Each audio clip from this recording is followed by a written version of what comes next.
அனைவருக்கும் வணக்கங்க. இன்னைக்கு நம்ம பார்க்கக்கூடிய முத்திரை பார்த்தீங்க அப்படின்னீங்கன்னா சமான முத்திரை அப்படிங்கக்கூடிய ஒரு முத்திரை பற்றி பார்க்க போறோங்க.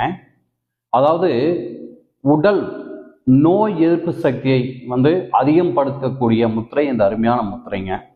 இன்னைக்கு தொட்டதுக்கெல்லாம் காய்ச்சல், தொட்டதுக்கெல்லாம் சளிவலி, சம்மதம் இல்லாத நிறைய பிரச்சனைகள், நோய் எதிர்ப்பு சக்தி இல்லாதனால இந்த மாதிரி நிறைய பிரச்சனைகள் வருதுங்க. இதுக்கு பார்த்தீங்கன்னா நம்முடைய பாரம்பரிய உணவு முறைகள் அவசியம். அதுபோல் இந்த முத்திரைகள், ஆசன பயிற்சிகள் ரொம்ப ரொம்ப அவசியமுங்க. இந்த முத்திரை பயிற்சிகள் எளிமையாக இருக்கிறதுனால, அதாவது எந்த டைம் வேணுமாலும் எல்லாருமே பண்ணக்கூடிய இதில் நம்ம பண்ணலாங்க.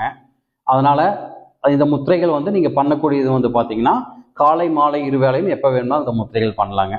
விரிப்பு அதே மாதிரி நிமிர்ந்து உட்காந்துக்கோங்க. நிமிர்ந்து உட்காந்துட்டு பார்த்தீங்கன்னா உங்களுடைய விரல் 5 விரல்கள் இருக்குது பார்த்தீங்களா, இந்த 5 விரல்களும் ஒட்டி இருக்கணுங்க. ஒட்டி ஒரு அழுத்தம் இருக்கணும், சும்மா வைக்கக்கூடாதுங்க. ஒரு அழுத்தம் இருக்கணும். இந்த மாதிரி ஒரு அழுத்தம் கொடுத்து கை இப்படி வச்சுக்கோங்க. இப்படியும் வைக்கலாம், இல்லைன்னா மடி மேலே வச்சு நல்லா நிமிர்ந்து உட்காந்துக்கோங்க. நிமிர்ந்து உட்காந்து பிரீத்திங், அதாவது மூச்சை மெதுவாக இழுத்து மெதுவாக விடணுங்க. உங்களுடைய கவனங்கள் ஃபுல்லாக இந்த முத்திரையிலேயே தான் இருக்கும். இந்த முத்திரை பார்த்தீங்கன்னா நோய் எதிர்ப்பு சக்தியை நம்மளுக்கு அதிகம் பண்ணுங்க. தொடர்ந்து ஒரு டெய்லி ஒரு 10லேருந்து 15 நிமிடம் வரைக்கும் இந்த முத்திரைகள் செய்யலாம்.